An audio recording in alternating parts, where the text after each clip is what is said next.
Il y a une force silencieuse dans le fait de ne plus être là où l'on t'attendait.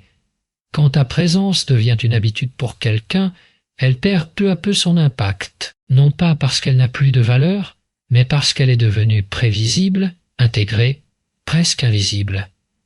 On ne remarque plus ce qui est toujours disponible. On ne ressent plus l'importance de ce qui ne disparaît jamais. Et c'est ainsi que, sans même s'en rendre compte, l'autre commence à moins voir, à moins ressentir, à moins apprécier ce que tu apportes. Tu es là, mais tu n'es plus vraiment perçu. Puis un jour, quelque chose change.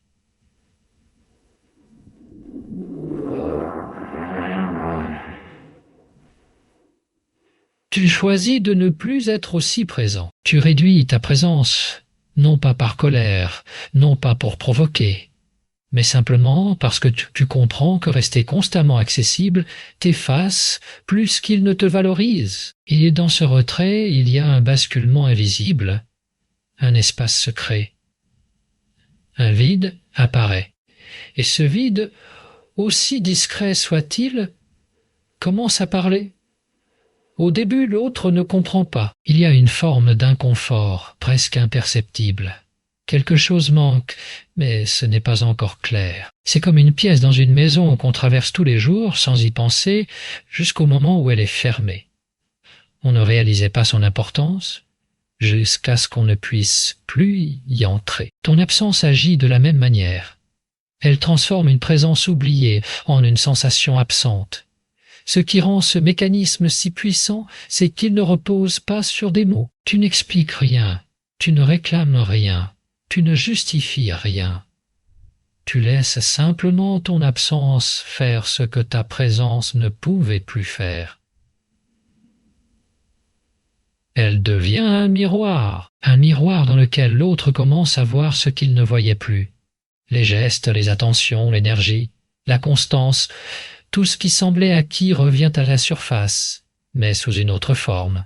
Et cette fois, ce n'est plus vécu, c'est ressenti dans le manque, et ce manque ne se manifeste pas immédiatement de façon évidente.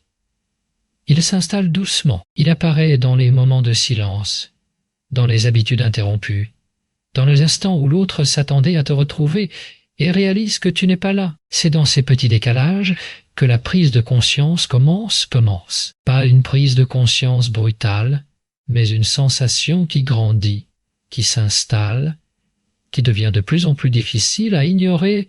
Ton absence crée une rupture dans la normalité. Elle casse le rythme auquel l'autre s'était habitué. Et dès que ce rythme est brisé, l'esprit cherche à comprendre. Pourquoi ce changement?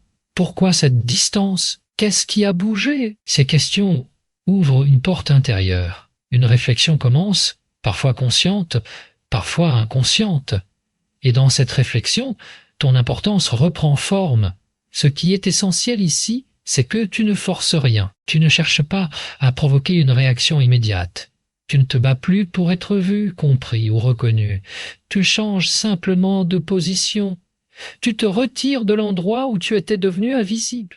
Et ce simple mouvement suffit à transformer la perception que l'autre a de toi. Car la vérité, c'est que la valeur ne disparaît jamais vraiment.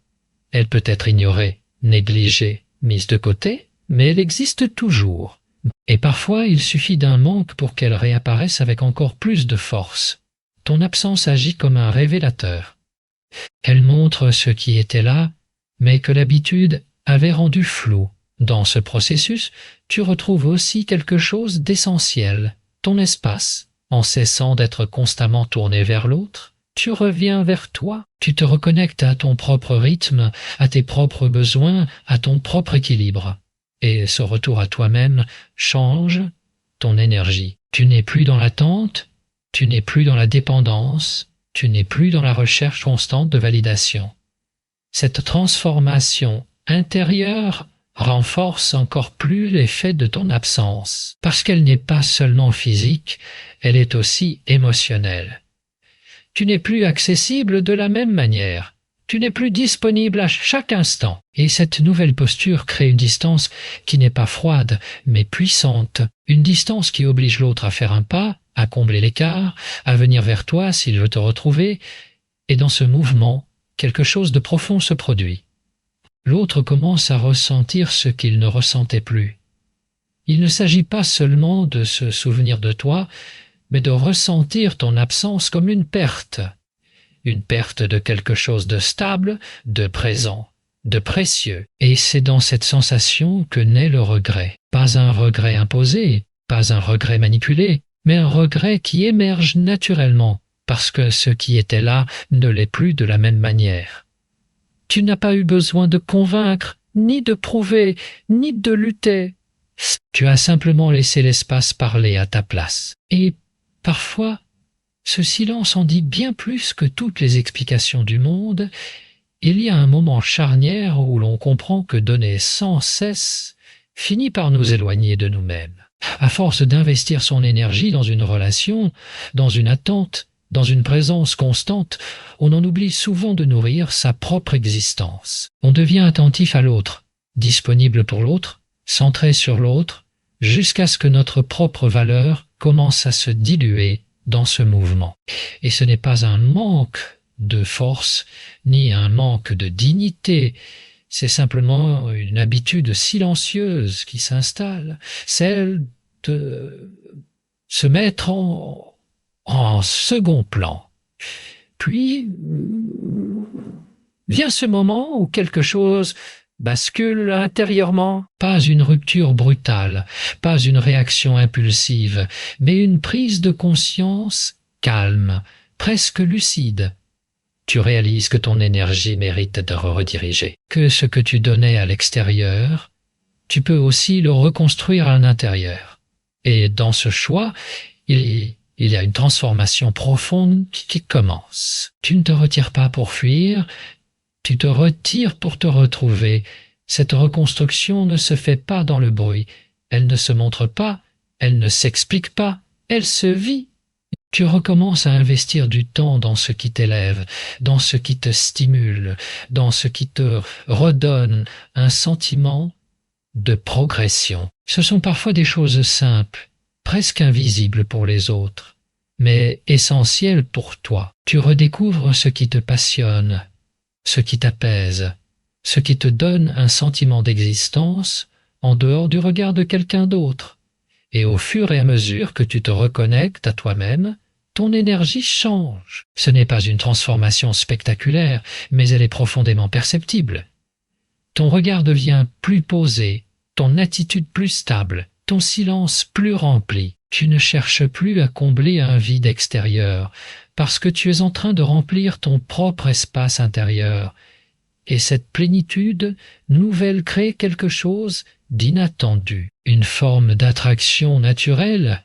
Les gens ressentent quand quelqu'un n'est plus en quête d'attention. Ils perçoivent cette différence subtile entre une présence qui cherche à être reconnue et une présence qui existe pleinement, sans dépendre du regard extérieur. Et cette différence change tout. Tu n'es plus dans une dynamique où tu essaies d'être apprécié, tu es dans une posture où tu es simplement aligné avec toi-même. Et cet alignement donne naissance à une force tranquille, une assurance qui ne s'exprime pas dans les mots, mais dans l'attitude. Ce qui rend cette transformation encore plus puissante, c'est qu'elle introduit une forme de mystère. Quand tu étais totalement disponible, totalement transparent, il n'y avait plus rien à découvrir. L'autre te connaissait, te comprenait, t'anticipait, mais maintenant, quelque chose a changé. Tu n'es plus aussi accessible, plus aussi lisible. Il y a des zones que l'autre ne voit plus, des aspects de ta vie qui lui échappent. Et ce manque de visibilité crée une curiosité. On commence à se poser des questions. On se demande ce qui se passe dans ton monde. On se demande ce qui occupe ton esprit, ce qui remplit ton temps, ce qui te fait avancer. Et cette curiosité n'est pas forcée. Elle naît naturellement du changement que tu incarnes, parce que tu n'es plus dans une logique de démonstration. Tu es dans une réalité vécue. Tu n'as pas besoin de prouver que tu évolues, cela se ressent dans ta manière d'être. En parallèle, tu développes une relation différente avec ta propre valeur. Tu ne la mesures plus à travers les réactions des autres, mais à travers ton propre ressenti. Tu sais ce que tu apportes, tu sais ce que tu es capable de donner, mais tu sais aussi que cela ne doit plus être offert sans conscience. Cette lucidité change la manière dont tu te positionnes. Tu deviens plus sélectif, plus attentif, plus ancré. Et cette nouvelle posture influence directement la perception que les autres ont de toi. Parce que lorsque tu te respectes davantage, lorsque tu te priorises sans culpabilité, tu envoies un message clair, même sans parler. Tu montres que ta présence a une valeur, qu'elle n'est pas acquise, qu'elle ne se donne pas sans réciprocité. Et ce message, même implicite, redéfinit les dynamiques. Ce qui est fascinant, c'est que cette reconstruction intérieure ne dépend de personne d'autre que de toi. Elle ne nécessite pas de validation, pas d'approbation, pas de reconnaissance immédiate. Elle repose uniquement sur ta capacité à te recentrer, à te redéfinir, à te redonner de l'importance. Et plus tu avances dans ce processus, plus tu te détaches du besoin de contrôler ce que les autres pensent ou ressentent. Tu n'essaies plus de provoquer une réaction, tu n'essaies plus d'être vu à tout prix, tu te concentres sur ton évolution, sur ton équilibre, sur ta progression, et paradoxalement, c'est cette absence d'effort apparent qui attire le plus, parce qu'elle est rare, parce qu'elle est authentique, parce qu'elle montre que tu n'es plus dans une dynamique de manque, mais dans une dynamique de construction. Et dans cette évolution, tu deviens quelqu'un de différent, pas quelqu'un de distant ou d'indifférent, mais quelqu'un de plus solide, de plus centré, de plus libre. Tu n'as plus besoin de te justifier, plus besoin de courir après l'attention, plus besoin de t'adapter en permanence. Tu avances à ton rythme, avec une nouvelle clarté, une nouvelle énergie, une nouvelle manière d'exister qui ne dépend plus de ce que tu reçois, mais de ce que tu es en train de devenir. Il existe une illusion subtile qui maintient beaucoup de personnes dans une forme d'attente silencieuse, celle de croire que leurs émotions dépendent de ce que l'autre fait, dit ou ne fait pas. Tant que cette illusion persiste, chaque geste extérieur a un impact direct sur l'état intérieur. Un message peut apaiser, un silence peut troubler, une absence peut déséquilibrer. Et peu à peu, sans même s'en rendre compte, on se retrouve à vivre au rythme de quelqu'un d'autre, à réagir plutôt qu'à exister pleinement. Puis vient un moment où cette dépendance émotionnelle devient trop lourde, non pas parce que les sentiments disparaissent, mais parce que l'instabilité qu'ils créent devient difficile à porter. C'est là que commence un travail plus profond, plus silencieux, presque invisible pour les autres. Un travail qui ne consiste pas à fuir ses émotions, mais à les réapproprier, à comprendre que ressentir est naturel, mais que laisser quelqu'un contrôler ce que l'on ressent ne l'est pas. Le détachement ne signifie pas l'indifférence. Il ne s'agit pas de devenir froid, distant ou insensible.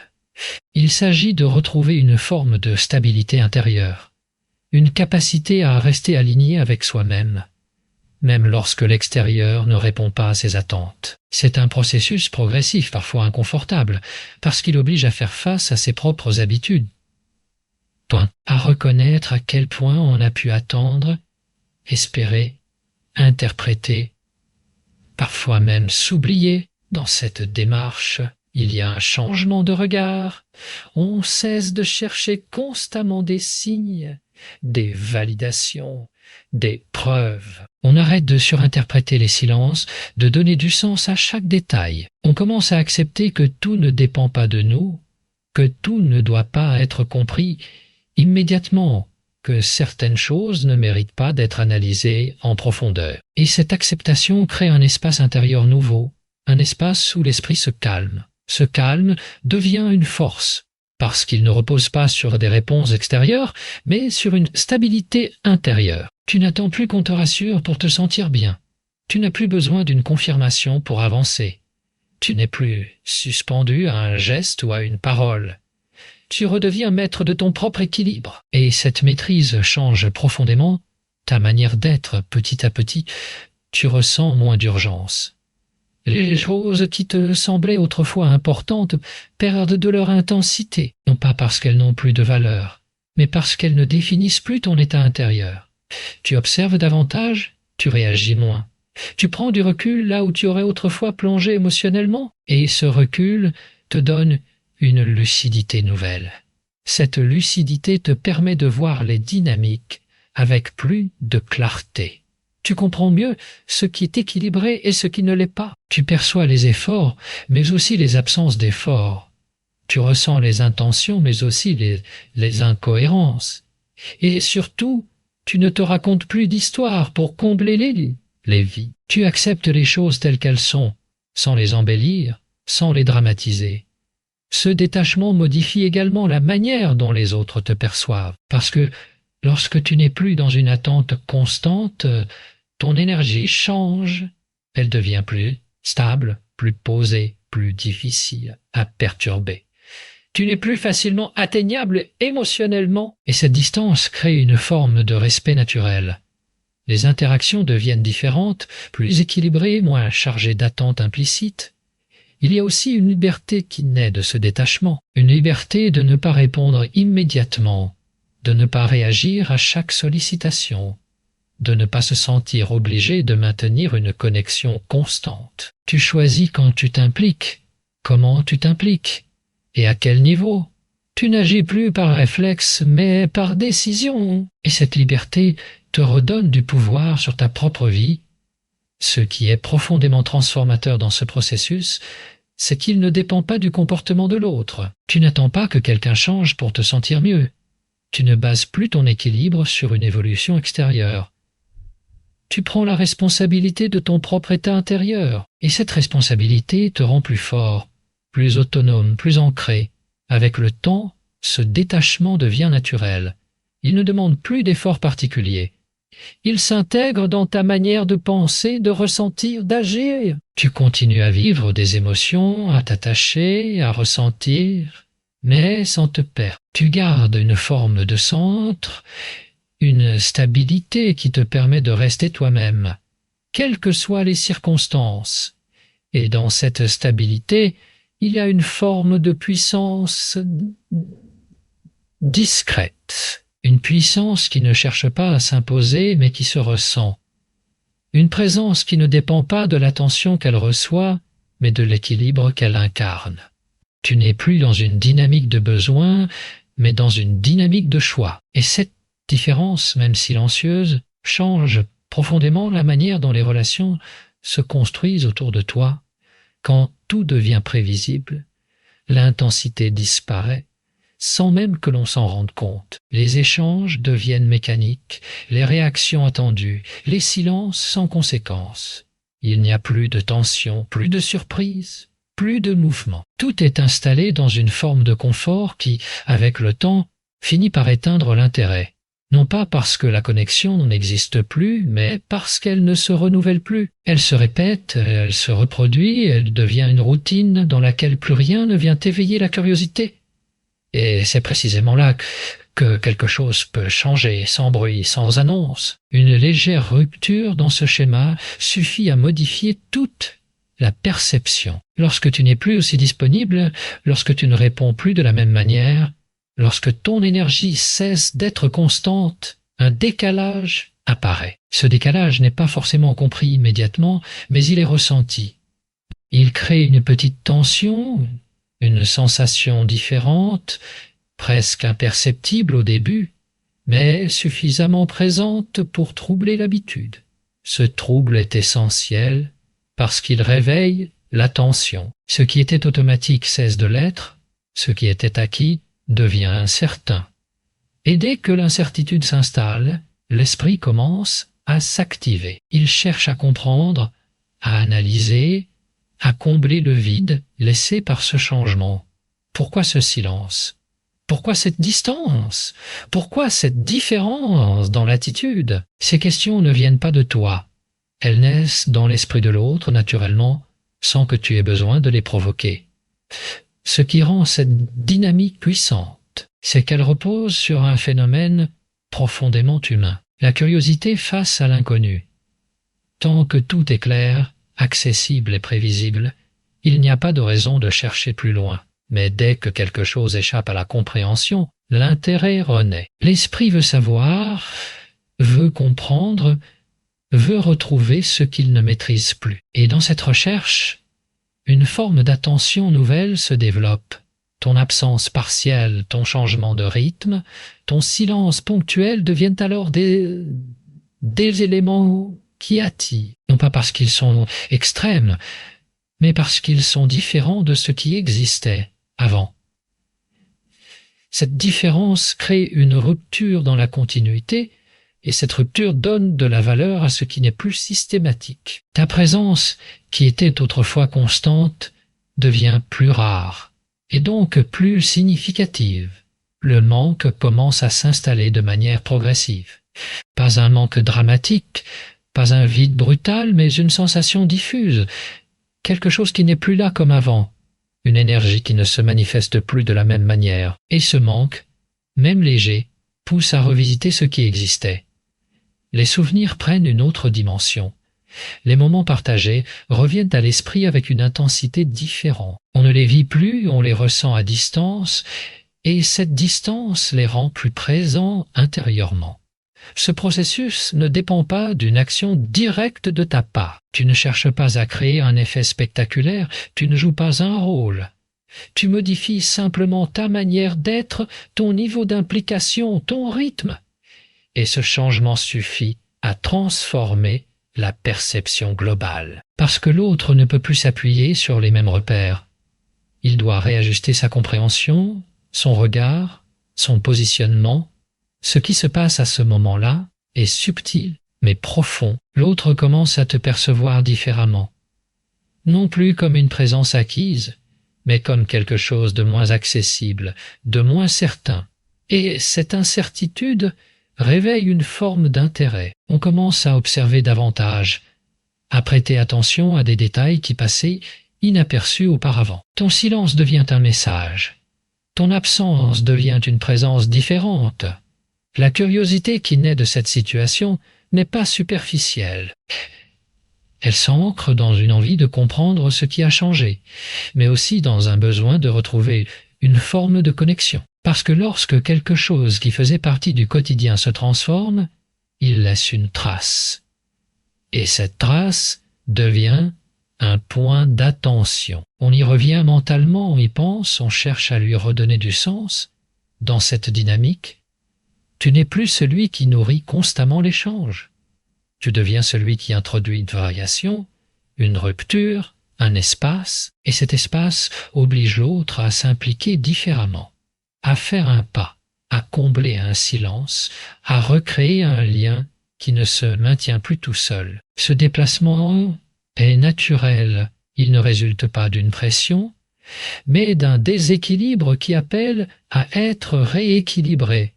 Et plus tu restes cohérent dans cette nouvelle posture, plus l'effet s'intensifie. Parce que ce n'est pas un geste ponctuel, ce n'est pas une réaction passagère, c'est une manière d'être qui s'installe. Tu ne reviens pas immédiatement à l'ancien fonctionnement, tu ne combles pas instantanément les vides que tu as créés. Tu laisses le temps faire son travail. Tu laisses la curiosité évoluer, le manque s'installer, l'attention se rediriger. Ce qui était autrefois évident devient alors précieux. Ce qui était automatique devient recherché. Et dans cette transformation, ton rôle change. Tu n'es plus celui qui donne en continu. Tu es celui dont la présence a une valeur différente. Une valeur qui ne se mesure plus à la fréquence, mais à l'impact. Une valeur qui ne se perd plus dans la répétition, mais qui se renforce dans la rareté. Et dans cette rareté, quelque chose d'essentiel se produit. L'autre ne cherche plus seulement à interagir, il cherche à comprendre, à retrouver, à recréer. Et cette démarche change profondément la nature du lien, parce qu'elle ne repose plus sur l'habitude, mais sur une attention renouvelée, sur une envie de redécouvrir ce qui semblait pourtant déjà connu. À un moment donné, sans que rien ne soit officiellement annoncé, les rôles commencent à se transformer. Ce basculement ne se produit pas dans le bruit, ni dans une confrontation directe. Il s'installe progressivement, presque imperceptiblement, à travers des changements subtils dans les comportements, dans les réactions, dans l'énergie échangée. Ce qui était déséquilibré commence à retrouver une forme d'alignement. Et ce réajustement ne vient pas d'un effort imposé, mais d'une dynamique naturelle qui se recrée. Lorsque tu étais celui qui donnait constamment, qui cherchait à maintenir le lien, qui s'adaptait en permanence, une certaine structure s'était installée. L'autre s'était habitué à recevoir sans forcément investir de la même manière. Il n'y avait pas forcément de mauvaise intention dans cela, mais une forme de confort s'était créée, et ce confort avait fini par définir la relation.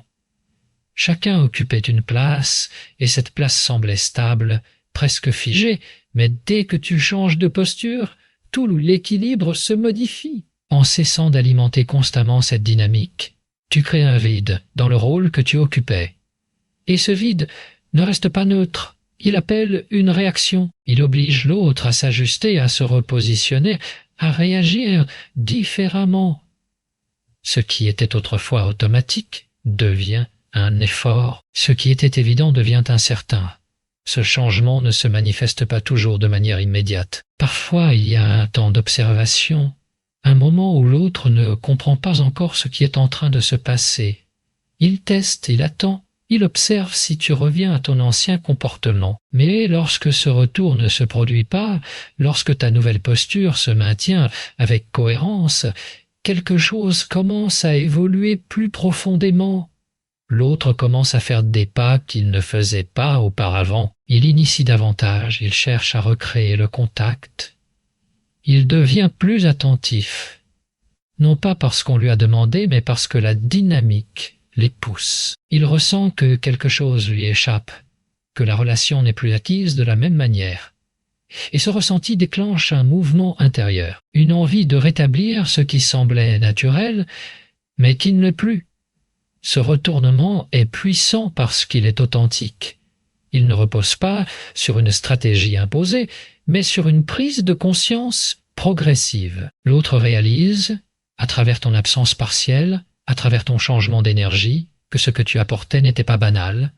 Il redécouvre la valeur de ta présence en expérimentant son absence, et cette redécouverte transforme son comportement. Dans cette nouvelle configuration, tu n'es plus dans l'attente. Tu n'es plus celui qui guette une réaction, qui espère un geste, qui dépend d'une réaction. Tu observes, tu ressens, tu choisis. Et cette position change profondément ton rapport à la relation. Tu n'es plus engagé par besoin, mais par décision. Tu n'es plus impliqué par peur de perdre, mais par envie réelle de partager.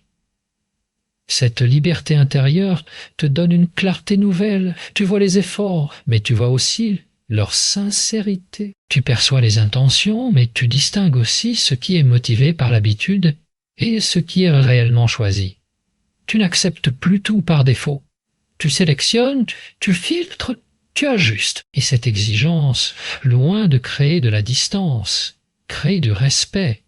Car lorsque tu te respectes toi-même, lorsque tu refuses de revenir à un schéma déséquilibré, tu poses une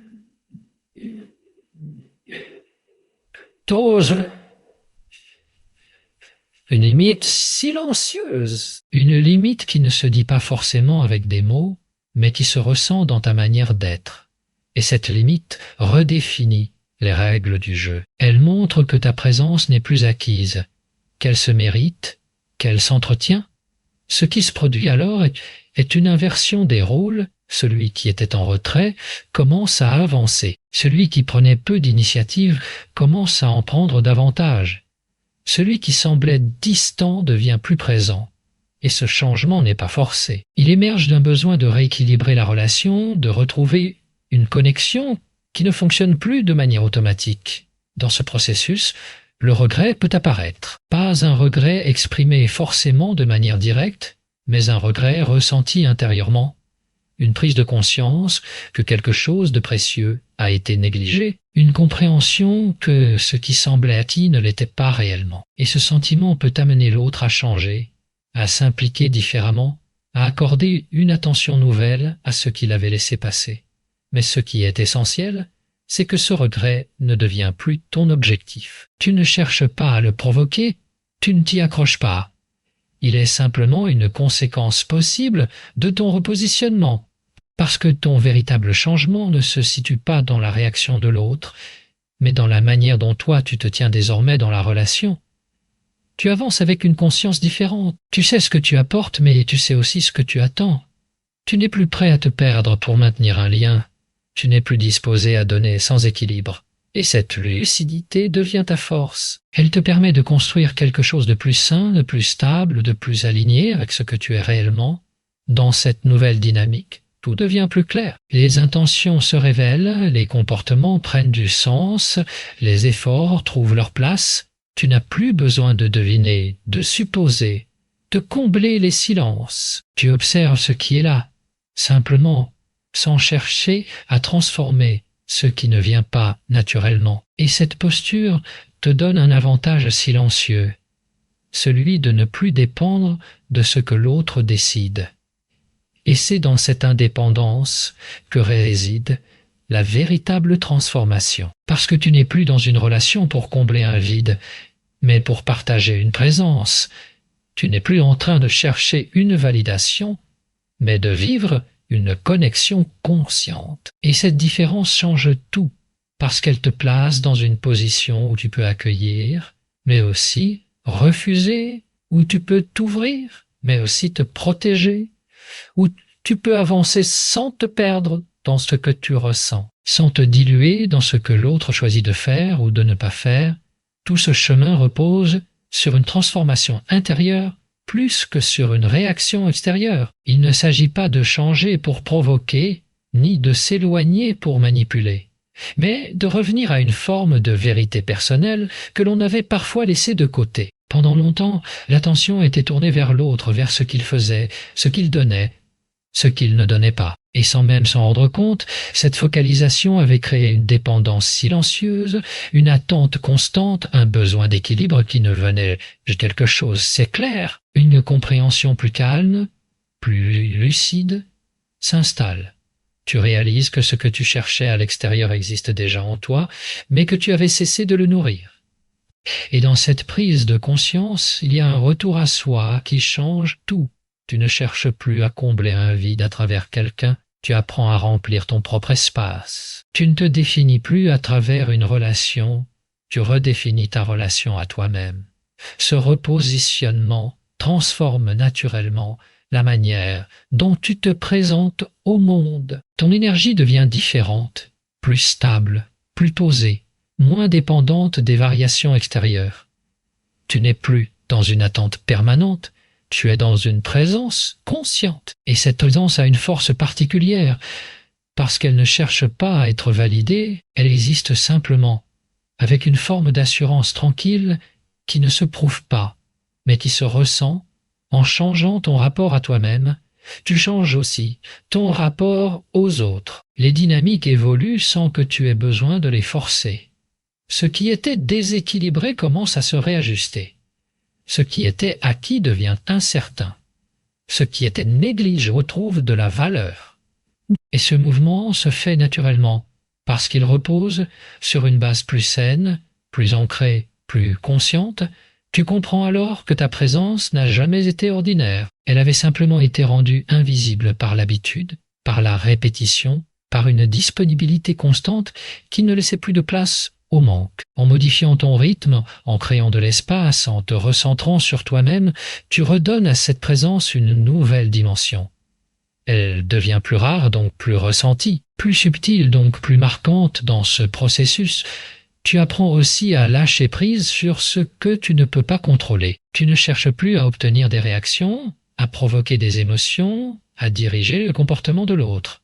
Tu acceptes que chacun agit selon son propre rythme, ses propres limites, sa propre conscience. Et cette acceptation te libère, elle enlève la pression, elle enlève l'attente, elle enlève le besoin de comprendre chaque détail. Ce lâcher-prise ne te rend pas indifférent, il te rend plus libre. Libre de ressentir sans te perdre, libre de t'attacher sans dépendre, libre de t'impliquer sans t'oublier. Tu gardes une forme d'ouverture, mais elle est désormais accompagnée d'une solidité intérieure qui te protège sans te fermer. Tu n'as plus besoin de te suradapter pour maintenir un lien. Tu restes fidèle à toi-même, quelle que soit la situation. Et c'est cette fidélité à toi-même qui change profondément la qualité de tes relations. Tu n'attires plus les mêmes dynamiques, tu n'acceptes plus les mêmes déséquilibres.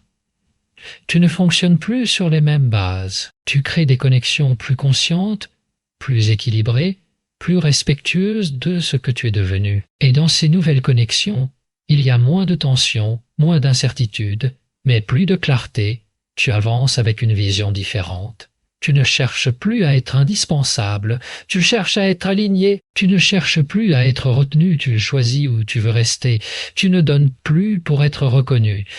Tu partages parce que tu en as envie. Et cette différence change tout, parce qu'elle enlève toute forme de dépendance émotionnelle. Ce que tu gagnes dans ce processus va bien au-delà d'une réaction extérieure. Ce n'est pas seulement l'autre qui peut changer, c'est toi qui évolues profondément. Tu développes une stabilité qui ne dépend plus des circonstances, une confiance qui ne dépend plus des réponses, une présence qui ne dépend plus de l'attention reçue. Et cette transformation devient ton véritable point d'ancrage. À partir de là, tout devient plus simple. Tu n'as plus besoin de forcer les choses, ni de retenir ce qui s'éloigne, ni de courir après ce qui ne vient pas naturellement. Tu observes, tu ressens, tu choisis, tu laisses entrer ce qui est aligné, tu laisses partir ce qui ne l'est pas. Et dans cette manière d'être, il y a une forme de paix, mais aussi une forme de puissance silencieuse qui te permet d'avancer sans te perdre, de t'ouvrir sans te fragiliser, de construire sans te renier.